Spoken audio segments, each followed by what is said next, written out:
Coming to you live from the JRE Tobacco Aladino Mobile Studios, it's the Cigar Pulpit.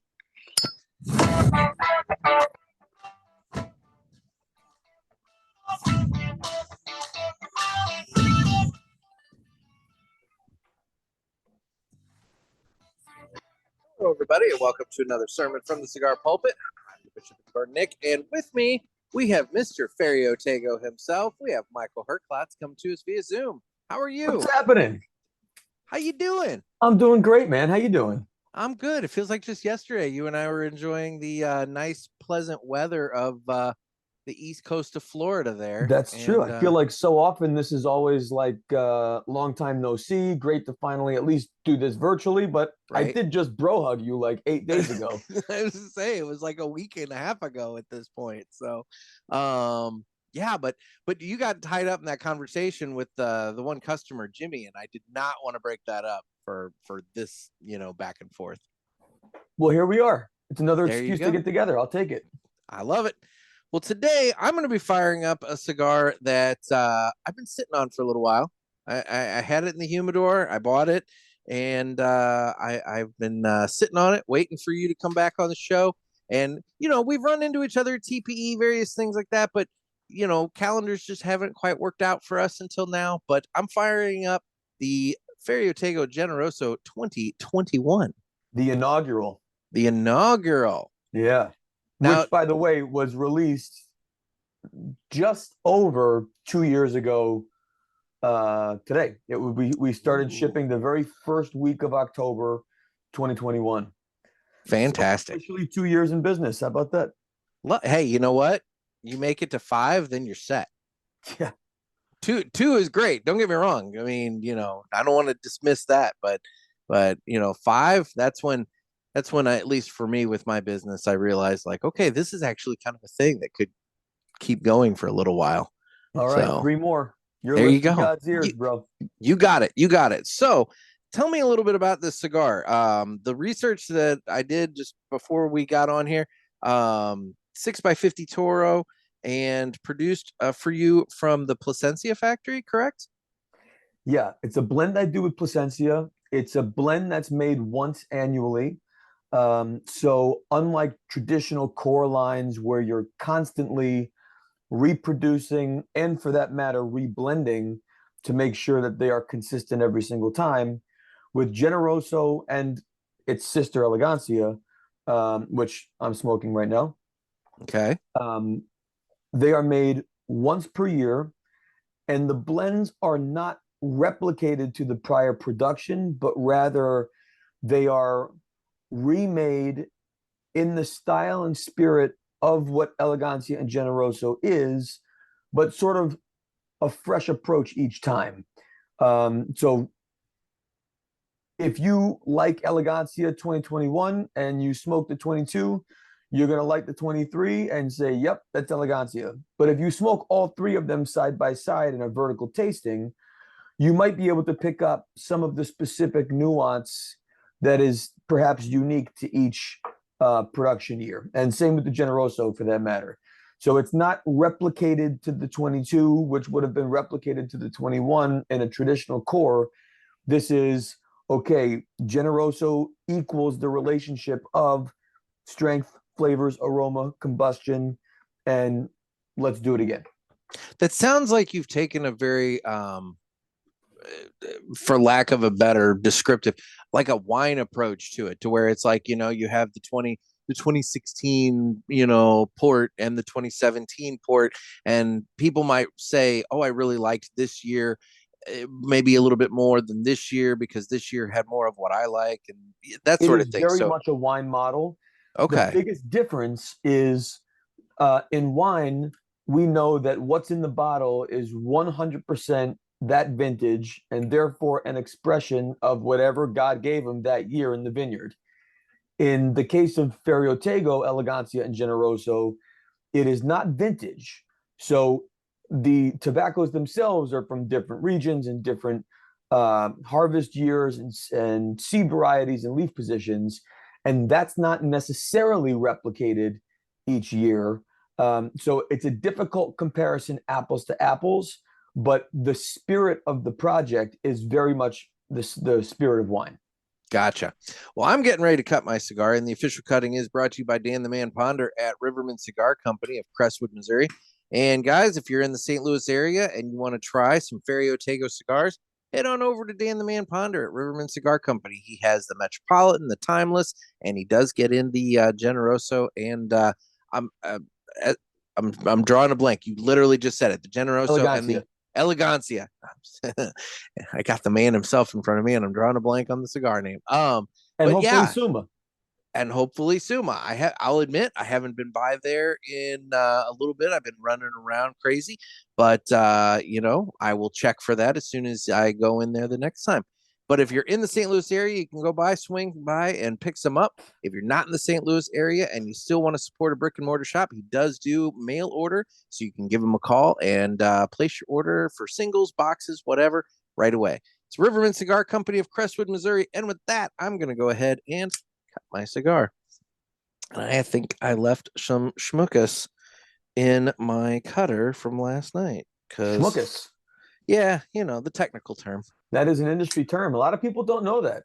Oh, really? Schmuckus, yeah. I'll admit. A lot of people are unfamiliar with the industry terms. I mean, I thought it was...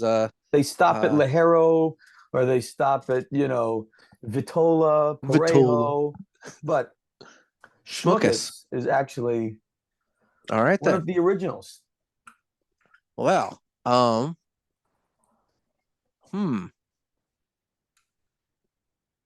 there's a little earthy and chocolatey, cocoa-y component to the cold draw. You're not into the flavor note thing, are you? Though I am. I mean, look, we need them.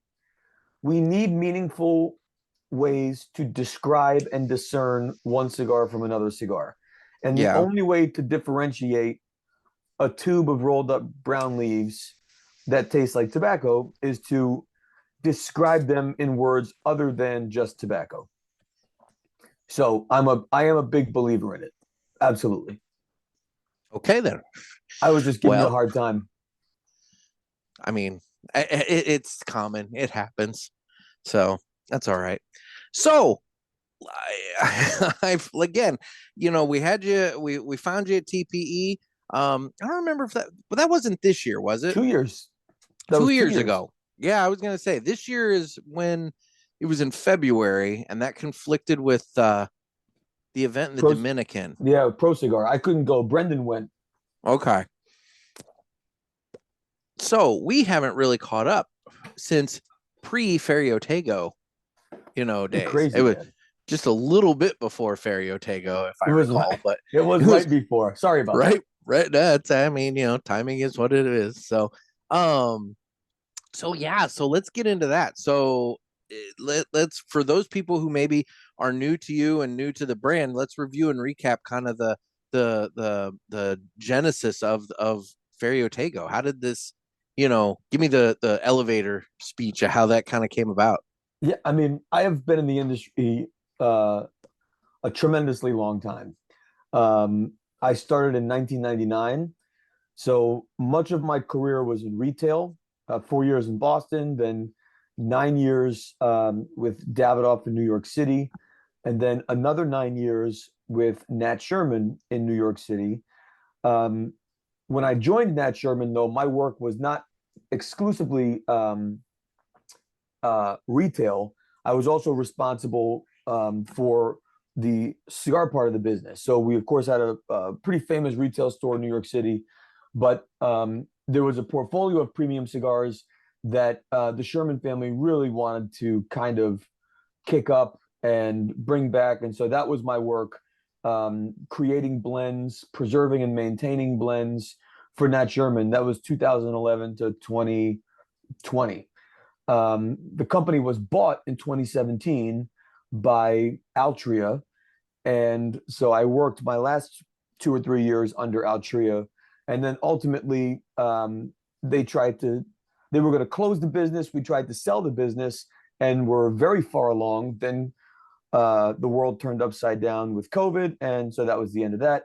And we ultimately closed the business. And then I started Ferio Tego after 20 2 years or so of having the good fortune of working for other people and making a living in this industry, talking with so many of my friends in the business, everyone was just so incredibly encouraging to to go it solo and do my own thing and start a company. And so that is how Ferio Tego was born. And then shortly after I started doing some of that work, uh, it became apparent that I might be able to acquire the brands that I had worked on, whether it was to maintain or that I created for Nat Sherman. And so I got together with the former CFO of Nat Sherman, Brendan Scott, and we decided to go at it together. And so shortly after forming Ferio Tego, we purchased all of the brands and intellectual property that was Nat Sherman. That's Timeless, Metropolitan, Epoca, and Cora.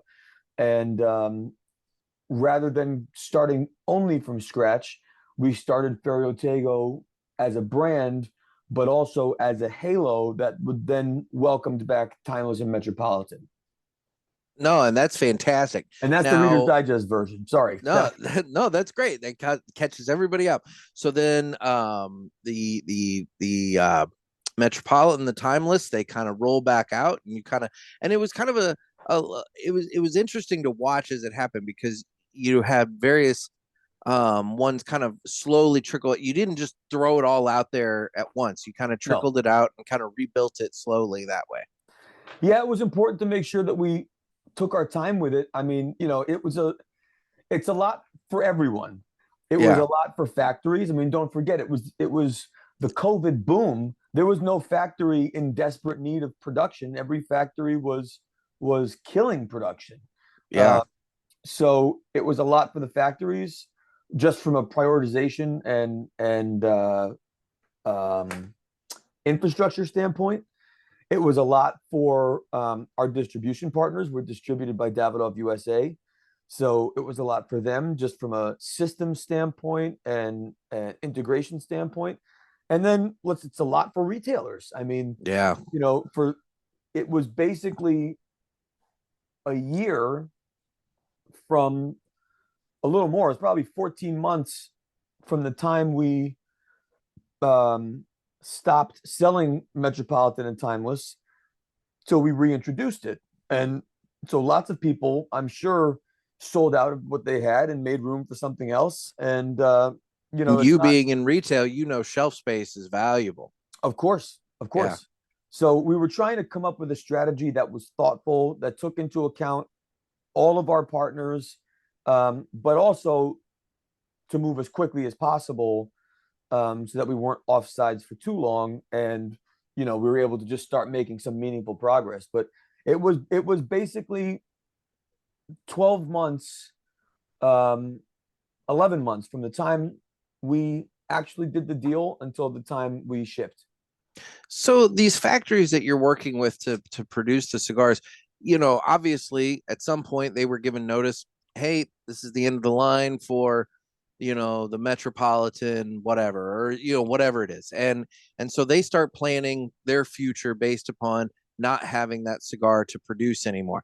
Then you come along and you say, hey, we're back, we have this, and we want to do it, and we want it to be the same as it was before. How hard was that to negotiate or to navigate? It wasn't hard to negotiate. It was challenging to communicate, um, only because there was just so many updates. But these are manufacturers that I'd worked with for so long and so close, that we were in pretty regular touch throughout the whole process. So um, when we were first trying to sell the business, obviously we were in close touch during that. Then when we were ultimately going to shut down the business, we were in close touch during that. When I was looking at Ferio Tego as an option to go out on my own, I was in touch with what production may look like, what options may look like for me with those three factories if I went out on my own and did my own thing, and what types of products we might be able to create together like we did before. So there were lots of ongoing conversations. Then once it became clear that we had a pretty viable shot at acquiring, we called them all again and said, actually, hold up, because we may be able to buy this stuff. So don't write us off yet. Don't throw anything out yet. Let's figure out what's what. And then ultimately, when we did the deal, we did it in November of 20, and all the factories closed for the holidays. So we basically called all the factories and said, look, we did this deal. It is done. We are going to start, but obviously there's nothing to do now. So maybe we can just kind of talk through what January might look like. And then off to the races we went in January. Wow. Okay. Well, that's not so bad. I was thinking like, it's one of those things where if you shut down the machine, it takes forever for it to restart, and it's a giant pain, but because I don't know if that should have been the case, yeah. but it wasn't. And there was so much enthusiasm and support for this project. I mean, again, if you put it into the context of timing, no factory had, available hours in their day for more production. I mean, everyone was already at maximum capacity at that time. And so I have to give credit to the factories who prioritized our project in a way that allowed us to deliver as soon as we could and do it as smoothly as we did. Because I'm not sure that the extent to which things went smoothly, I'm not sure it would have been that smooth for someone else. Yeah. I really think every factory went above and beyond to do this right and get us back in market as quickly as possible, because I think they really believed in it as much as we did. Oh, that's great. And you know what? I always say, and I'm not necessarily chucking up just a luck, but quite frankly, I always say better lucky than good. So, I mean, maybe it's a situation where your past relationships counted for a lot, and, it helps you out in that regard. And you got just a little lucky there at the right time. So that works out well. I'm a big believer. You have to treat people with respect. You have to be honest. You have to be, transparent. You have to be a man of your word. That's business, in everything. You stay above board all the time. And there's lots of ways to grow a business faster, easier, cheaper. And we just never did. I wasn't raised that way. I never did it with Nat Sherman. I never did it with Davidoff before. And so, you ask yourself, why do good guys come in last sometimes? But when good guys need help they get comes. help. And everybody helped, man. That's awesome. That's really great to hear. Now let's talk about Davidoff. So that's the other thing that kind of came along for you relatively early there was the distribution deal with Davidoff. I mean, that's huge for a small startup, cigar brand that now you've got this sales force out there that's promoting your brand. I mean, granted, you're traveling a ton. Yeah. So, I mean, and you have to put yourself out there, but at the same time, I mean, my God, that's great that you've got a sales force out there also promoting the brand. Yeah. And these guys are, it's not just a sales force, it's right. Davidoff USA sales force. So very fortunate. But hell, I had spent 9 years working for Davidoff, then another 9 years working with Davidoff on a couple of our blends for Nat Sherman. So it really was a 18, 19-year working relationship, uninterrupted, that that just worked out, I suppose. And I've heard it so many different times, but the way this is all kind of coming together is it's just that much more proof that not just in this industry, but especially it feels like in the cigar industry, it's such a relationship game. That it's all just based on relationships, and if you can maintain and have those good relationships, you're going to get that much further. Forgive my distraction, but I just realized I was relying on Wi-Fi, and my Wi-Fi says there's only one bar. Oh, I want to plug in, so I might click for a second, but hopefully that's better. Yeah, man, the relationship thing is everything. At the end of the day, it really is. It's everything, and I think that's the way in every business. But because this industry is so traditional and so old school. I mean, there are very few contracts in the premium cigar industry. There's a lot of handshakes and a lot of reputational um, trust. That's how a lot of this work is done. And so it's a pretty incredible, it's been a pretty incredible journey, Nick. That's great. That's great to hear. So let's talk about the growth of Ferio Tego. So you launch in when did you officially launch? That would have been October of 21.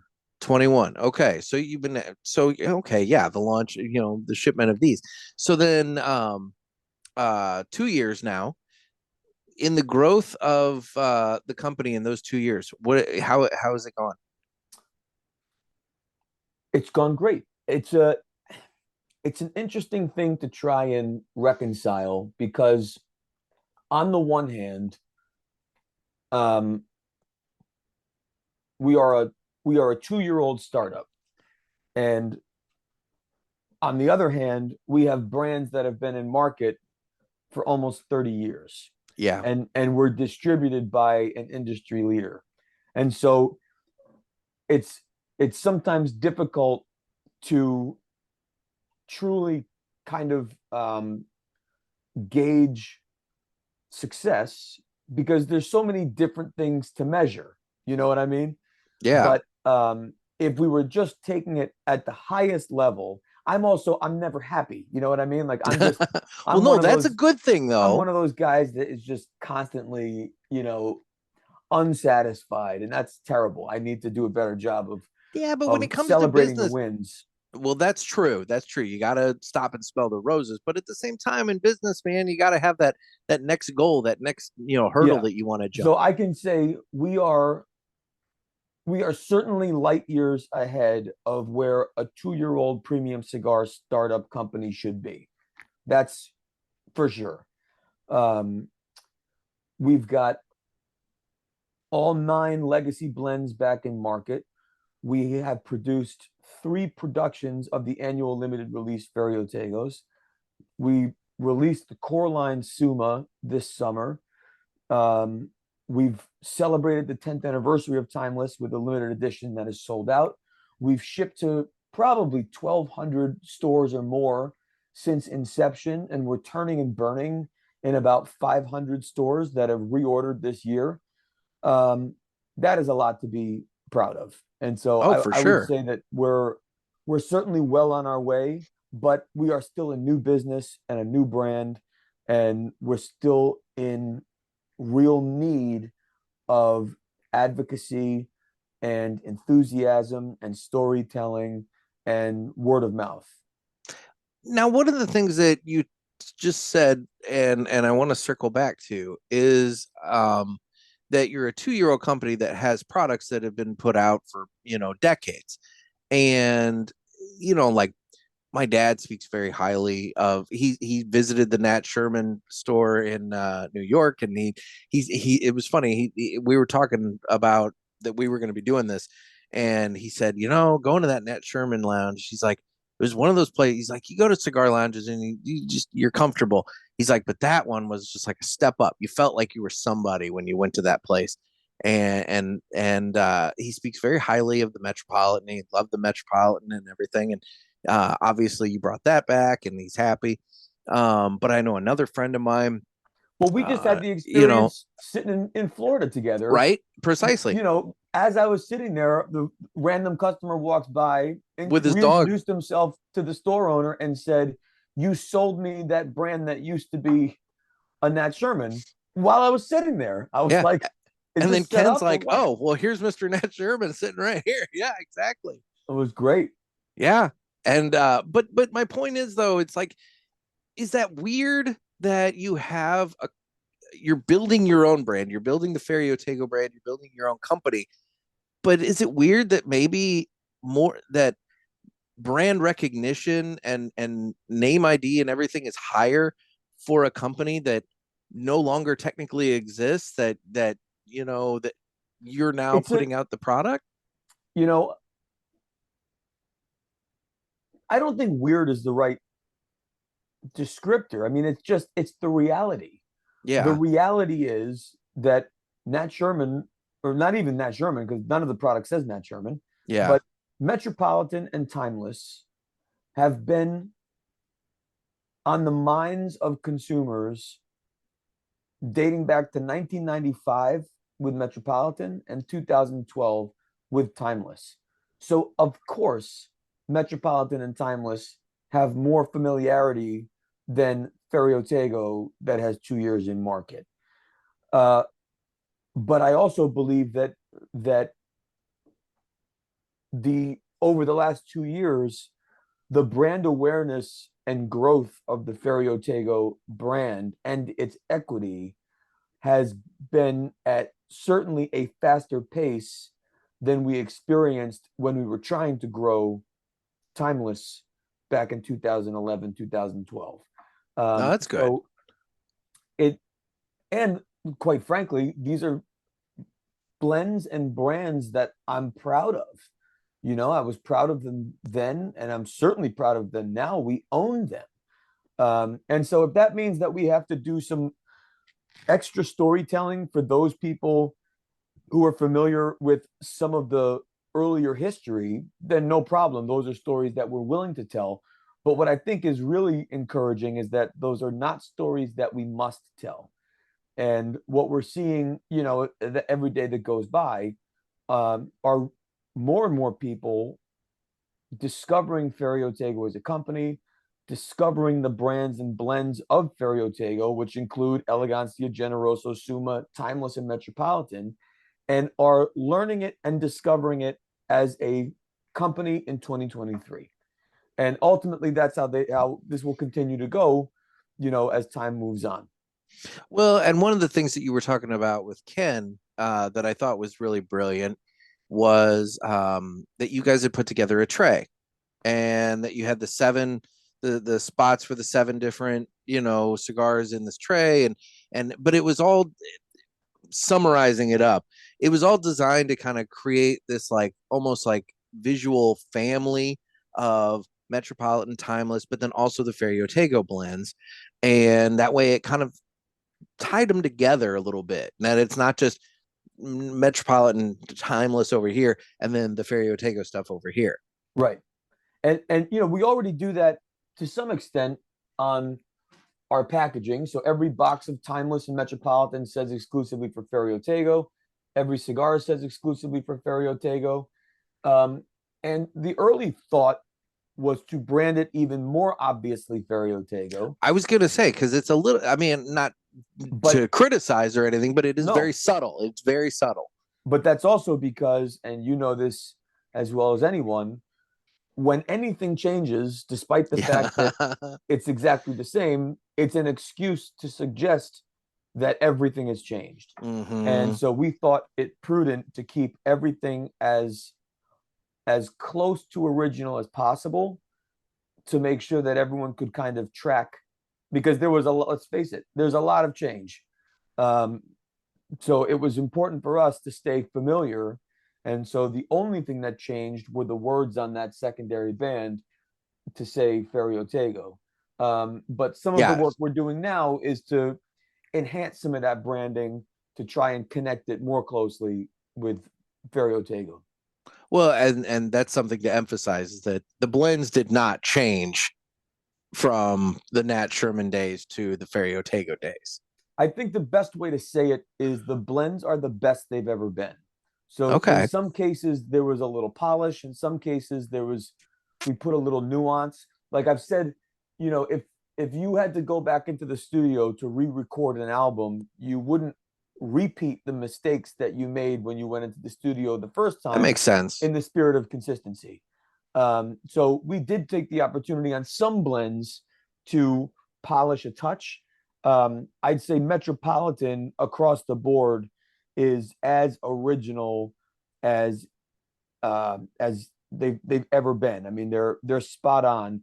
We did, however, without changing flavor, we did slightly enhance body, and that just makes the blends taste and feel relevant and current as opposed to feeling like 30-year-old blends. So that was some work just done in primings, but didn't affect flavor. And then in Timeless, the Supreme, we did incorporate a bit of Ligero, where historically we didn't use much Ligero in that blend, because it really met people's expectations better, and it better rounded out the full experience of the Timeless portfolio, going from Sterling to Prestige to Panamericana to Supreme. Okay. So we made a couple, I mean, again, more polishing tweaks than anything. I haven't met anyone that said, I used to like it and now I don't. That's good. Most of the feedback is, wow, these are better than I remember. Well, that's good. So, and then, of course, Elegancia, Generoso, and Suma never existed. That is all brand new work, completely new blends. That's not anything old that was repurposed. That's 100% new work. No prior expectations on that. Right. That's good. So this kind of dovetails into an interesting. Let's talk about your mindset. Your what's a mindset? Probably the best word I can come up with for blending, because we touched on it very briefly. I heard you mention it to Jimmy down in Florida a little bit, and it kind of just you don't go into it saying like, I want it to taste like that. You have your parameters that you want to set for a blend. Like, what, when you're sitting down to put together a cigar blend, what are you looking for? Creating a blend experience is not an easy thing to do. For me, there's something about creating body and texture and behavior first, and then tweaking the flavor later. Because I think it's the thing that is often overlooked, and it's what really allows our blends to stand out as unique. When you can create body and texture and mouthfeel and behavior that is mouth-fillingly full, that is balanced across the palate, that considers saliva and how the smoke is impacting whether the condition of your palate. Those are all things that are rarely reviewed, but are certainly considered in one way or another. And I believe that those are really the enhancements to a blend that make it truly exceptional and different from the rest of the blends on the market. Okay. Well, one of the things you just touched on, again, we talked about this in Florida, but I found it fascinating and I want to bring it up now. And I know I've talked about it on the cast, is some cigars, be it either individual tobaccos or blends, they will trigger either a drying sensation in the mouth or maybe more saliva production in the mouth. Can you get into like why that necessarily is? So the palate is very responsive, and depending on how it's stimulated and where it's stimulated, it causes different behavior to occur. So if you think about the things that make you salivate, they are typically things that impact the sides of the palate. So salty things, sour things, high acid things, those are, I mean, you can just envision the feeling of putting salt in your mouth, biting into a lemon. All of those things induce a saliva reaction. If you think of the alternative, there are things that are drying, that are more evaporative or astringent. And sometimes that's because of how they are impacted, but often it's because of what they lack. And so I find saliva is typically induced by acid and salt and sour, and the lack of a presence of saltiness or acid or sour will not stimulate saliva at all, resulting in a palate that is dry. Okay. But it's not unlike how we cook. I mean, there's virtually salt in every single dish that we create. There's salt in cookies, for crying out loud, Yeah. because you need to create some saliva. You need to balance the palate and balance the dish or that particular thing. I really believe exactly the same in blending. And so I think much more culinarily, if that's a word, than I do, or than I assume most cigar people think. So then, are there certain kinds of tobacco that you can look at and you can say, okay, that one is going to produce or going to give you more of that salty experience, or that one is going to, I guess what I'm asking is, can you look at a cigar and say, okay, that one's going to produce a lot of saliva and that one's not? Or is that kind of one of those, it's really all up to the blend? Because the other thing is how they go together. So any rule that you think applies to one tobacco does not necessarily apply once it's combined with something else. Okay. Which makes this business very difficult, Brian, because you just can't get it right no matter what. Which is why you have to blend and you have to try. But there are tobaccos that are sort of notoriously drying. Like Olor, for example, tends to be a bit drying. Costa Rican tobaccos tend to be salty. San Vicente tends to be acidic. So there are some general rules, but then that really depends on where they're grown, when they're grown, what priming. And so for me, it's always important to, despite your familiarity, it's like casting. Despite your familiarity with an actor and the body of their work, they may not be right for this role in this show, even if they are an incredible actor. And so you have to do a read through, you have to do auditions, and you have to see if it's going to work together as a cast. And For sure. It's no different with a blend. Interesting. All right, then. Well, you know what? That actually is a pretty good segue. We're going to go ahead and jump into a quick segment here. It's time for the Villiger Cigars Entertainment Report, brought to you by Villiger. Villiger Cigars, one of the leading cigar and cigarello manufacturers in the world, founded in 1888 and still family owned and operated. Head over to VilligerCigars.com and check the store locator to find a shop near you that carries them. We guarantee that Villiger Cigars will be a wonderful addition to your humidor and cigar rotation. So this is the part of the show where we talk about what we're being entertained by. So be it TV, movies, books, podcasts, whatever it is entertainment you've been consuming. My listeners enjoy getting recommendations for that kind of stuff that maybe that hasn't crossed their radar. So what have you been entertained by lately? I've been watching this new series on HBO Max called The Sopranos. I'm not sure if you're familiar with it or you're big fan. Viewers and listeners, but it's probably my 18th time through the body of that work. I just think it's so great that every time I lose inspiration to find something new, I start season 1, episode 1 all over again, and I'm somewhere in the middle of season 5 right now. Nice.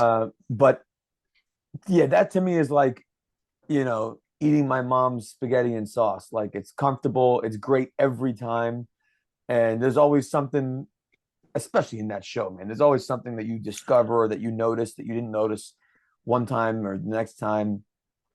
So the Sopranos is always on rotation for me. I've also been getting into some of these I guess they're podcasts, but I've really been entertained by Bill Maher's Club Random. Club podcast. Random. Yeah. It's just he says it better than anyone. He's like, we used to be able to just get together and talk, and we didn't have to agree on everything in order to enjoy each other's company, and maybe agree on some things, or maybe learn something that we didn't know before. For I mean, sure. that's certainly the way I grew up. And, these days, man, it's difficult to find entertainment that isn't trying to indoctrinate you or Uh-huh. convince you of something. And so I love that show, because sometimes it's a little left, sometimes it's a little right, but it's almost always dialogue. And that's what I'm into, hearing two people that I probably don't agree with talk about things in meaningful ways. It certainly makes me think about what I do believe, and it allows me to kind of challenge myself or reinforce what I believe to be true. No, So I really think that's great. And the people are like, I mean, he's had everyone from Tommy Lee to Carrot Top to Dr. Phil. He had Dr. yeah, Phil on. Dr. Yeah. Phil, Candace Owens. I mean, really smart people with informed opinions, and it's a great watch for 2 hours. I listen to it, I watch it. I think it's great. Yeah. No, I catch that one in the car a lot. And it's for the same reason. Like you said, it's just interesting to hear two people coming together, just talking through stuff, and they're all over the place. I mean, it's not, I don't know, you get a guy like William Shatner on there, and they're not talking a ton of like Star Trek and whatever that you'd expect them to. They're getting off on like all kinds of different it's random, almost well, it's almost within the title. always it's almost always just talking about current events. He has conversations with them, not as interviews about their life and careers, but really just about life, about things they're Yeah. into, opinions. And I think it's just great. Having that kind of healthy debate is so important. So, uh, I'm a huge Sopranos fan. So you mentioning that's great. Have you listened to the Talking Sopranos podcast at all? I watched it a bit during COVID when it started, Yeah. but um, I didn't get into it. I thought I would get into it, but I think it's also because like I've watched it so many times Yeah. that like I don't need to hear them talking about it really. I mean, I Well, don't know. Plus, I know a lot of the guys that were on it over the years, and I've okay. I've gotten to hear fun stories from the past, and I don't know. For that show, like I don't need to do a deep dive on the behind the scenes theories of Sopranos. Uh, the show is just good. I don't want to ruin it. I just want to watch Yeah. the show. What were your thoughts on the Many Saints of Newark? Terrible. Yeah. I didn't I enjoy can't, it. I was all into it going into the theater. And when I came out, I was kind of like, I just don't know what I make of it. And I talked with a friend of mine, and we talked it through, and it's like, the best part of it was The credits. Gandolfini's son. You had the credits. Yeah. It was Gandolfini's son. He was He great. truly was, and it's like if that's the only thing I could say, it's like, yeah, we probably didn't need to go down that road. Yeah. I know a lot of people that loved it, and like diehard Sopranos people who loved it. But for me, it was too hard to keep track of, and I was just maybe I was attaching it too much. I was spending all the time trying to reconcile it with The Sopranos, and most people said you just have to watch it as like its own movie, and not try and connect the dots to the show. But But I had that's a hard time doing pointless. that. Yeah, But that's pointless. If you're putting it out there as a prequel to the show, why would you want to do it that way? And yeah, well, my problem with it was and maybe this is me putting unfair expectations on it. I didn't realize it was going to be so heavy on the Moltisanti family as much as I thought we were going to see more of Tony coming of age and doing stuff. And he really didn't get like into it until like the very end. And even then we didn't really see anything. It's just, I don't know. I expected more of that, and yeah, I didn't get that. yeah. I didn't love it. Okay. Okay. Well, that's fair. Well, I spent the weekend with my son, so I watched a whole lot of Thomas the Tank Engine. So I didn't Perfect. really, I you love know, Thomas the Tank. I didn't really get a whole lot of additional viewing in. I did recently see A Haunting in Venice, which it's one of the Hercule Poirot movies by Kenneth Branagh. He Huh. did the Murder on the Orient Express. That was a handful of years ago. Then they did the Death on the Nile. That would have come out 2020, 2021. I feel like it was 2021, right around the time theaters were kind of starting to come back.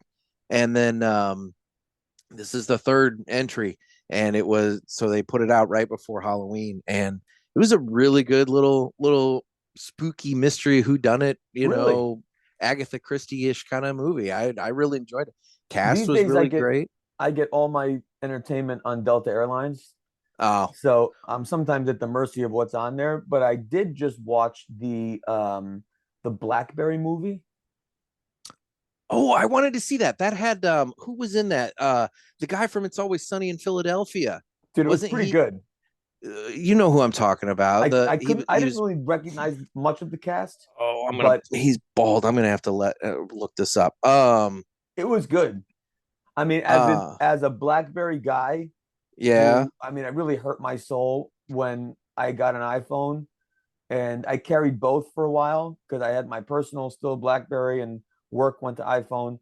But it's kind of funny because I can remember hating the iPhone and loving the BlackBerry, and when I got it, really hating it and being convinced that I loved the BlackBerry, and then about a year later, kind of indifferent and found myself using the iPhone more, and then whatever, like when it was time to upgrade my BlackBerry, I was like, this thing is over, and got rid of it and never went back. And you kind of track that through the movie, Yeah. like just how it was, everything changed the world, everything was great, and then this thing came out and everyone, they were like, no way, it doesn't even have any keys on it, like forget it. And yeah, that's it. Yeah. And You here know we what are. happened? Yeah. Interesting. No, I did want to see that. I'm waiting. There's so many of them anymore these days that I just kind of wait for streaming, the I've convenience of never being been a able to theater guy, to be honest with you. see. I love the theater. I worked in the theater in high school, and I do like the theater experience. And especially now that they've all upgraded to these big leather chairs, the heated and the recliners and everything, it's like the I don't seating have any of experience those. is oh, those are nice. But I like the theater experience, but they've priced it out so much that you have to get picky. And the other unfortunate thing is it seems like the movies like we're talking about, they don't do as well in the theater because they're not $1 billion blockbusters coming from, Right. Marvel and Star Wars and whatever else. And so they don't do as well. So they don't go there. So I'm having to find more on streaming now. I did see is it Dumb Money, all about the GameStop GameStop stock Yeah, deal. I started it. I didn't finish it. It was all right. It wasn't bad. I It was do like interesting for what watching it was. things that are somewhat nonfiction. I like that I Oh, can documentaries. I love a good learn documentary. about, but even like the BlackBerry, like it's not a documentary, it's a movie, Yeah, but it's still it's rooted in fact, yeah. Anytime that there's things that are somewhat rooted in true story, even Sopranos or Many Saints, it's fiction, but it's rooted in things that things like that happened. You know what I Mm-hmm. mean? Mm-hmm. I like that kind of stuff.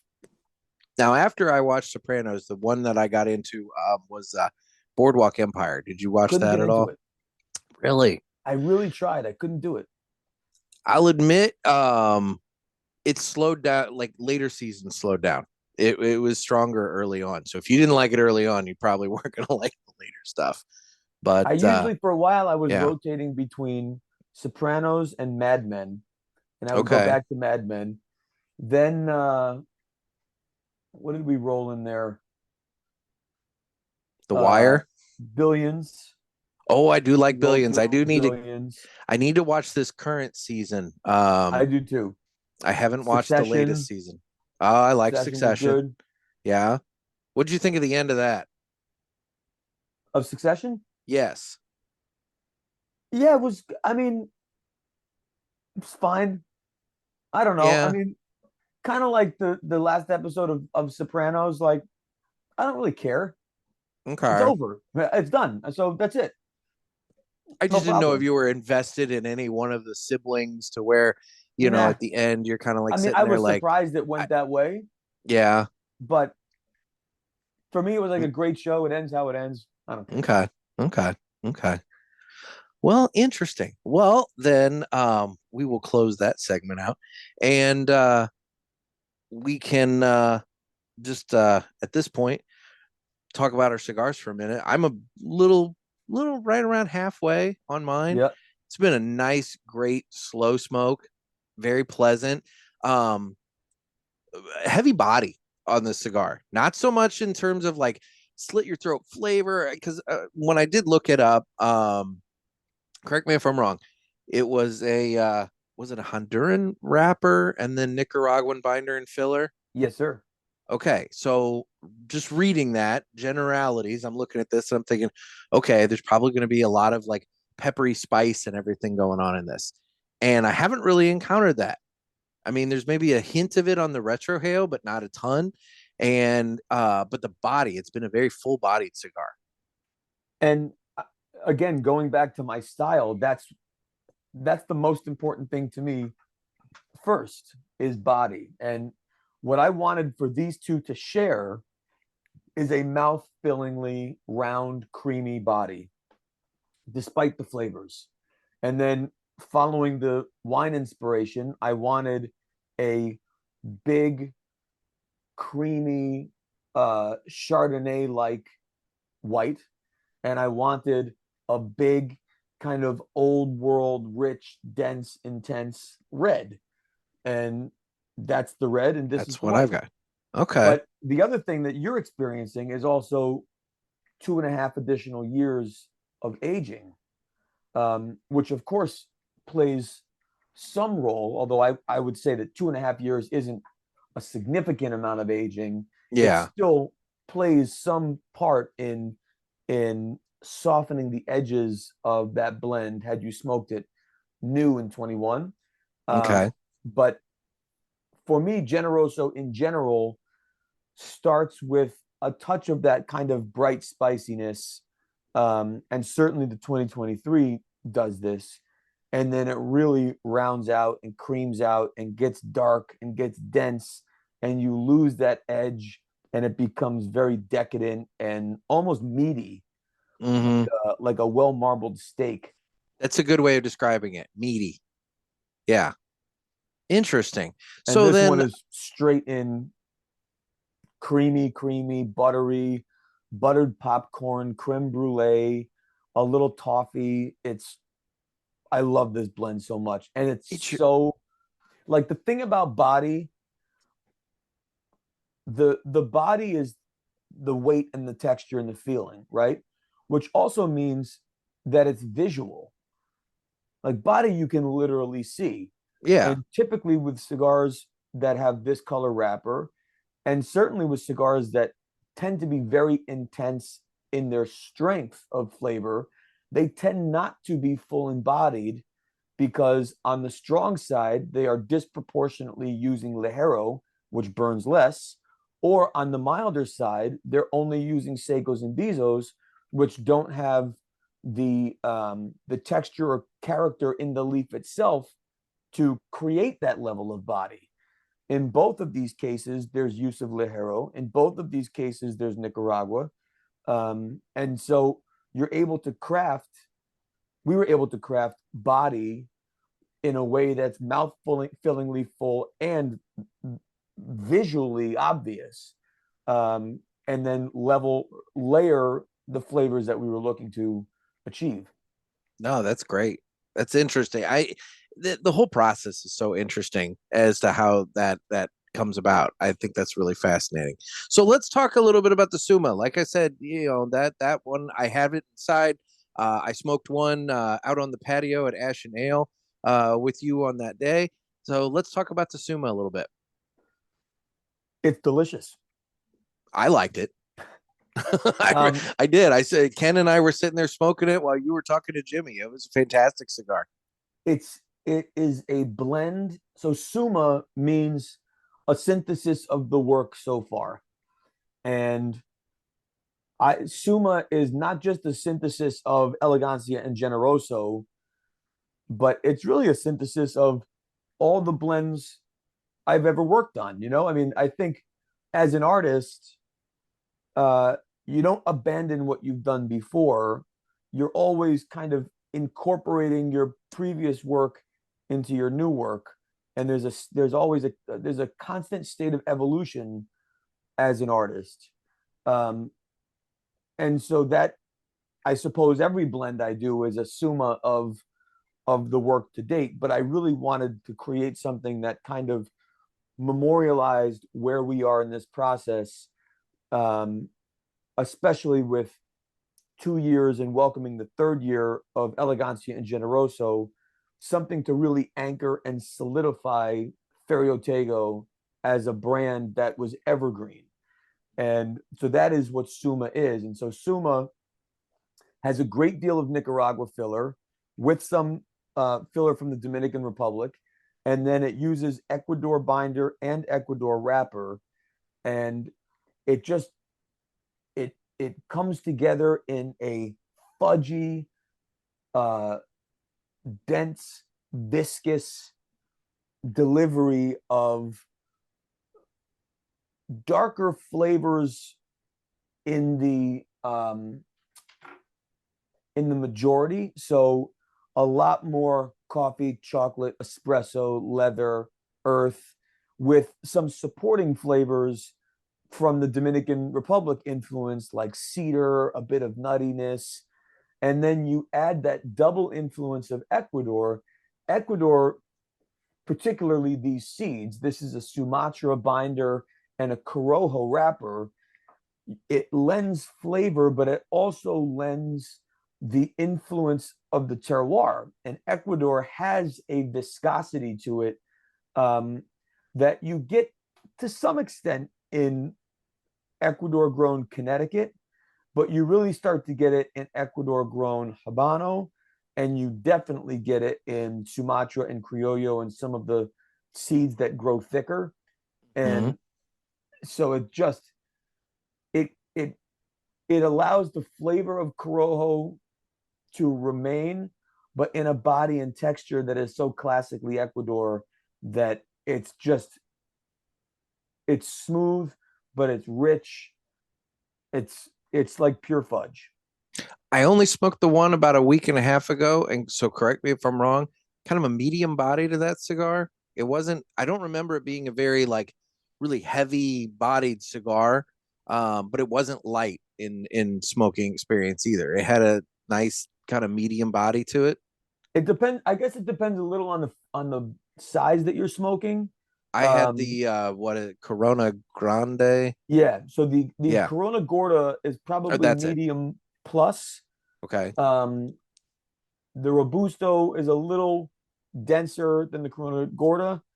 The 60 and the Torpedo have a much wider, fuller, denser body. okay, interesting. And that's the one that's now a core line that's Four sizes, available available everywhere, all the time. boxes of 10. And Wherever those Ferio boxes, Tego correct me is if I'm sold. wrong, those are the humidor boxes, right? The Elegancia and Generoso Those are the are humidor packed in box. the humidors. Okay. Suma it's still an Okume box, so it's Yeah. non-porous, non-aromatic, but it's not a fully functioning humidor the way Elegancia and Generoso are. Okay. I was confused. I remember it was it Carlos? Carlos, your rep. He was there and he was showing off the box but it was one of the other boxes. That's right. Okay. So Um with these, with the annual release of Elegancia and Generoso, they are packed in a handmade humidor with humidity down below that's not activated, so you activate it as you like. But of course, you can put the cigars right in your own humidor and use the travel humidor wherever you go. But you can also activate the humidity and store the cigars in their humidor if space is an issue, but you still want to collect the annual limited releases. Interesting. All right then. And then this year's release, in stores now, coming very soon. Should be in Shipped stores last now. week. There you perfect timing. So Perfect some people timing. may still have some 2022s on the shelf. And so 23s may be coming. Others had sold out of 22s and waited for 23s. And so 23s are in.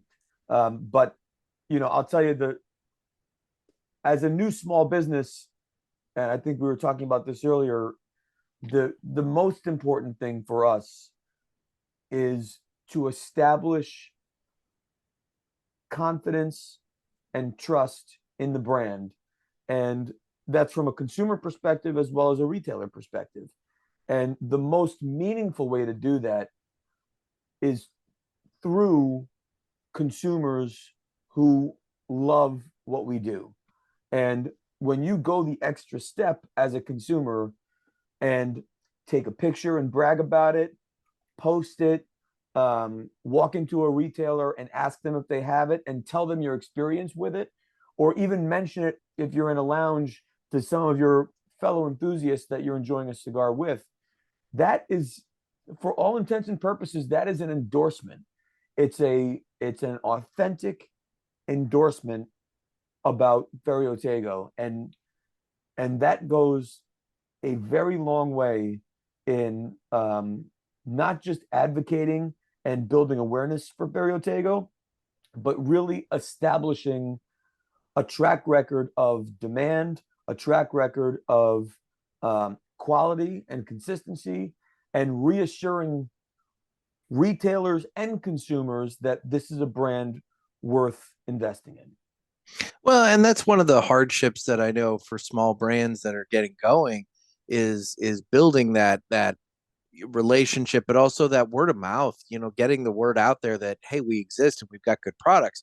And I know we had talked about that in Florida as well, that, you know, you're doing well on the East Coast with shops that you've had prior relationships with owners and various things like that. You know, a little bit on the West Coast, you're doing all right.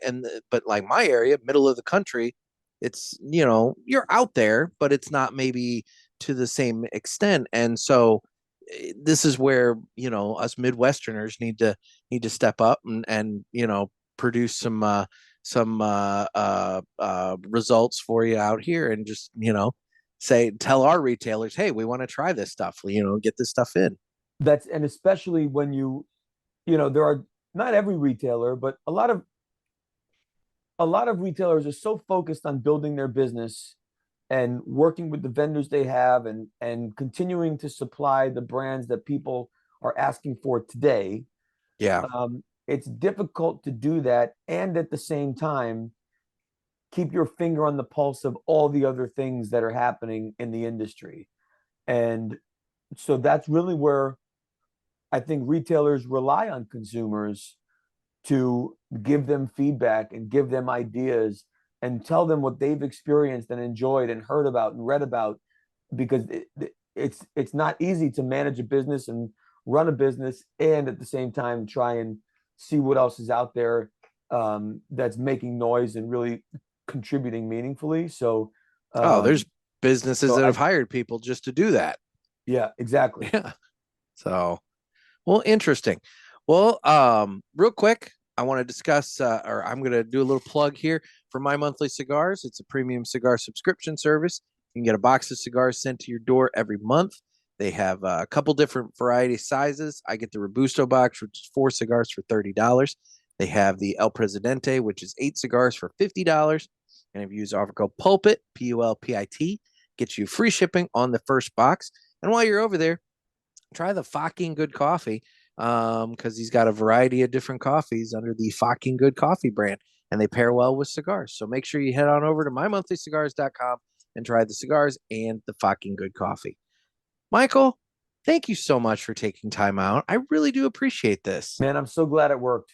I really am. I'm glad we did it. Let's not wait, you know, 2.5 years to do this again. This has been nice. Now let's you know, before we go, let's talk the future a little bit. Ferio Tego, trade shows, and do you have anything else coming up that you want to promote?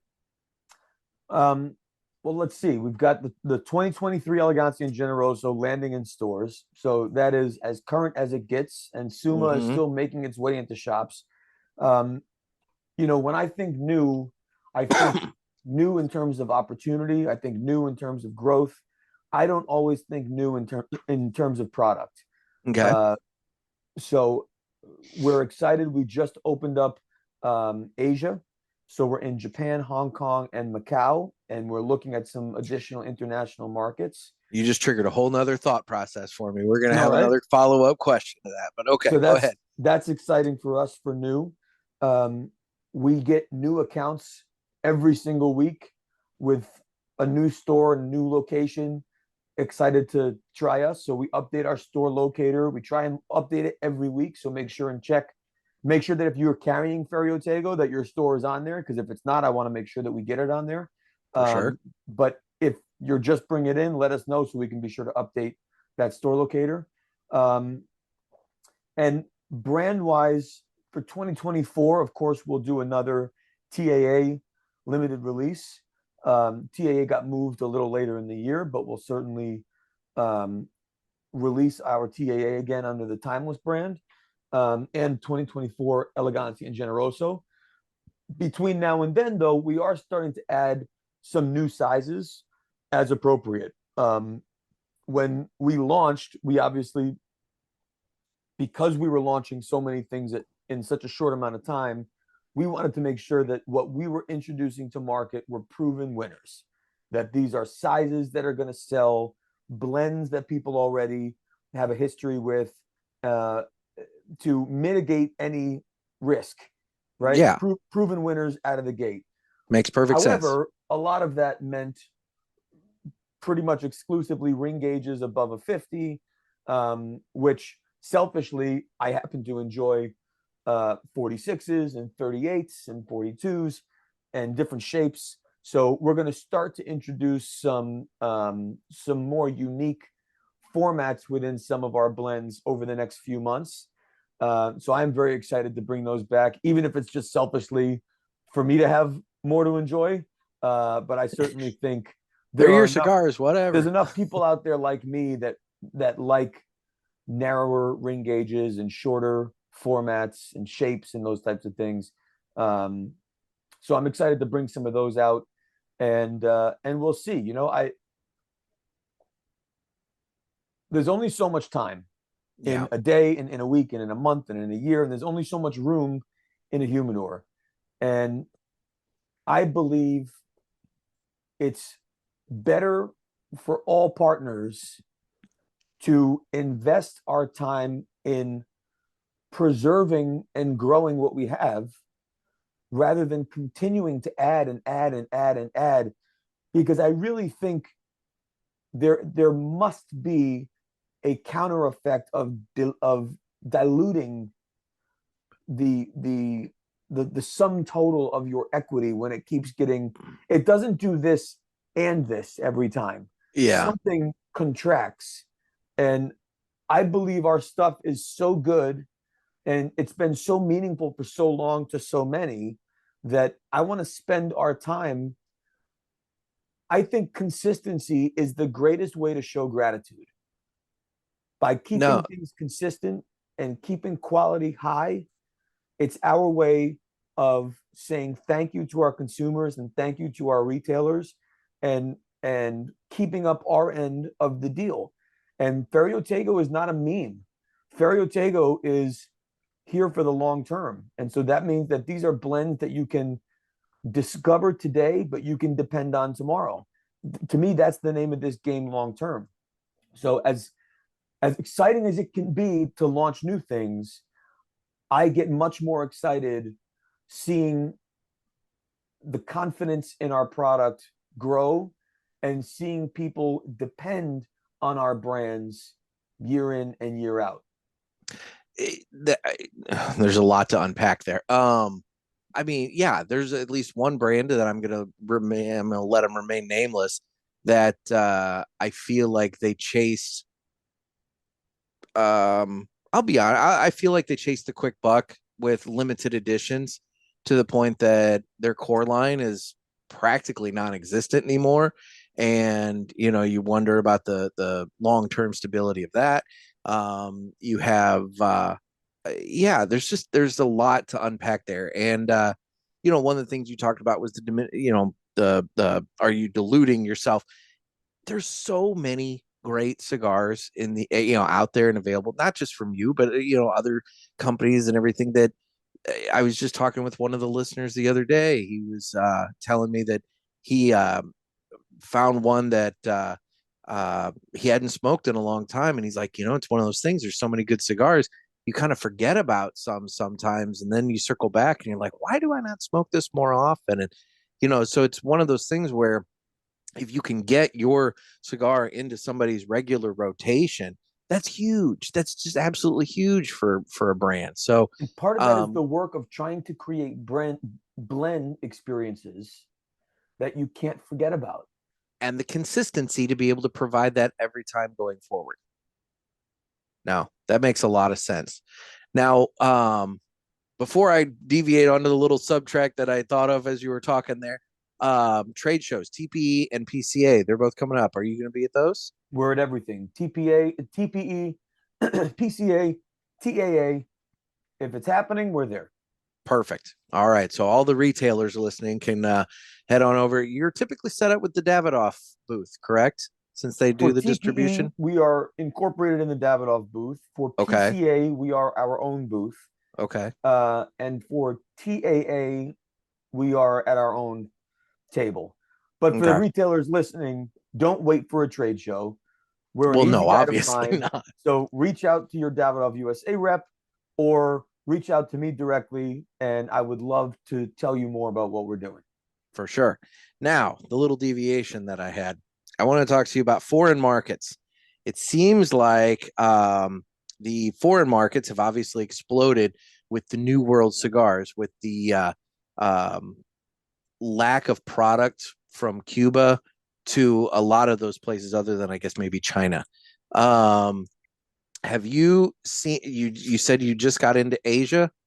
Have you seen a lot of growth in the overseas markets?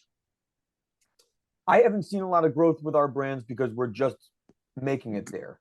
Okay. In having meaningful conversations with international retailers, I can tell you that the interest in and the success of non-Cuban cigars has been growing at a pace that began way before the supply issues of Cuba. Okay. I think I think consumers in general are finally, particularly international consumers finally recognize that non-Cuban cigars have meaningful, memorable experiences that are completely unique and different from Cuba.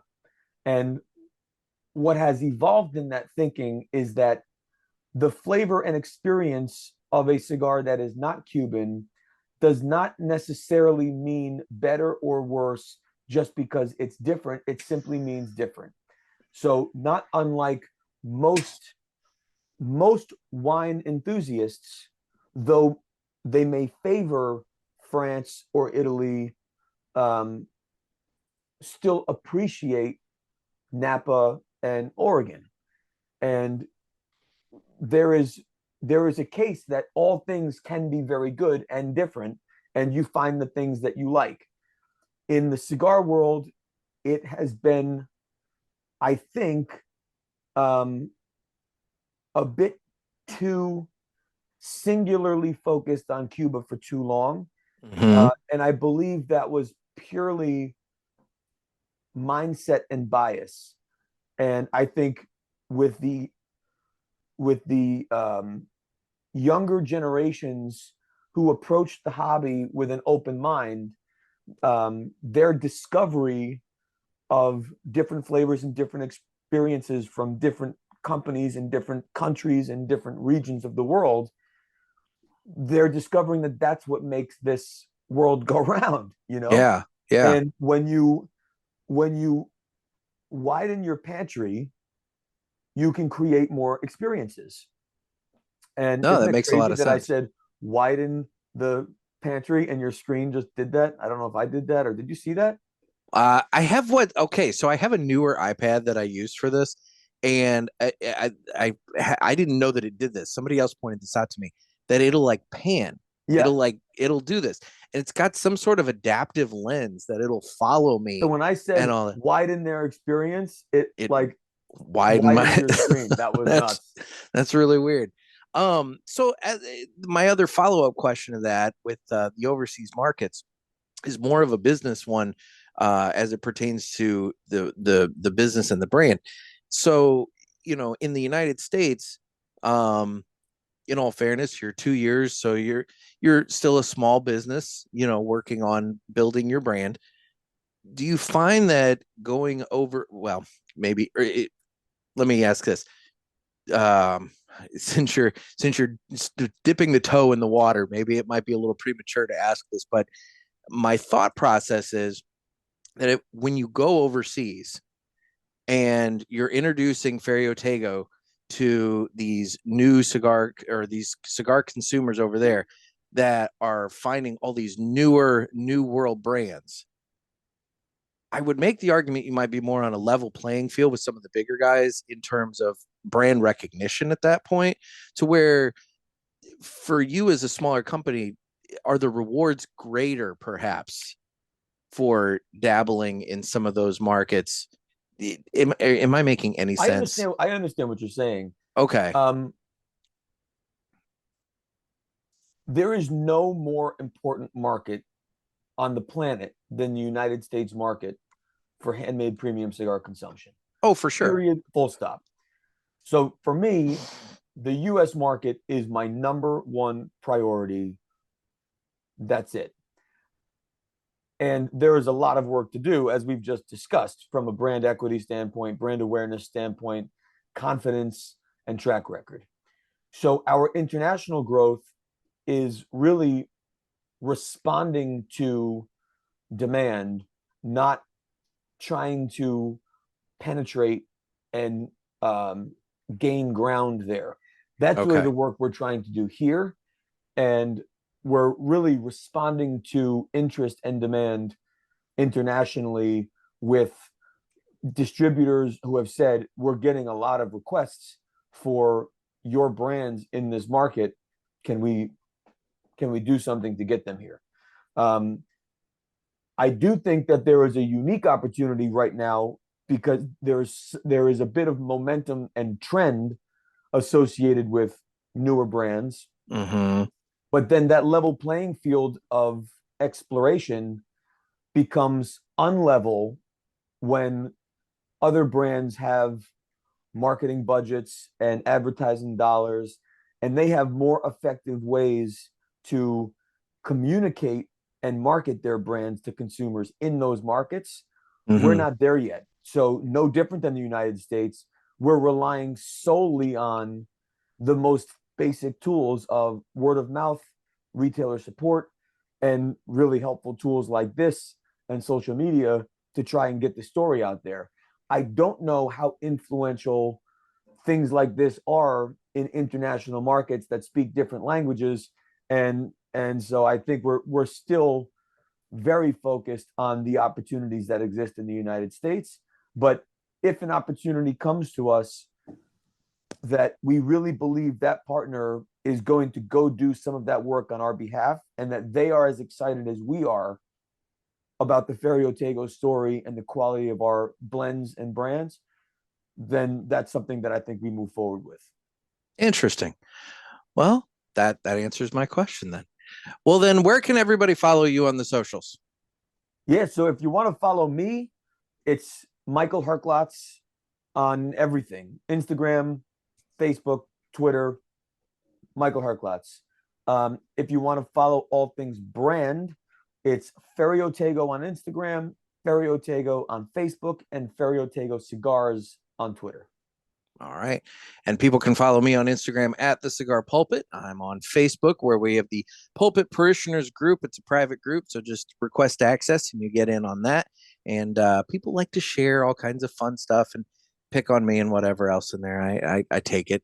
I'm on Twitter/X. I don't really do a whole lot on there, but I have it. And YouTube where you can watch this. And guys, we do need your calls for next month's Ask the Boys episode that's coming up at the end of November. So get your calls, questions, concerns, whatever you want to talk about in by calling the hotline at area code 863-874-0000. Michael, it has been an absolute pleasure to talk to you this afternoon. Likewise. I appreciate the time. I appreciate your support. And for those watching or listening, please amplify the brands that you love. Take a picture, tell a friend, post it, tag it. Any level of advocacy makes a huge difference in our ability to grow. Well, because let's be real, the social media giants aren't helping us in any way, shape, or form. So they are actively doing the opposite. Precisely. So there is strength in numbers, and I need all the help we can get. There you go. Well, guys, this has been another sermon from the Cigar Pulpit. I'm Nick. That's Michael. Oh, was I supposed to say something? Yeah, whatever. Everybody stay safe and stay smoky.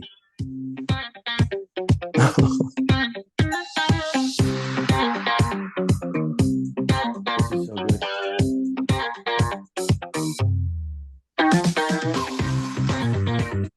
Oh, I'm digging this, man.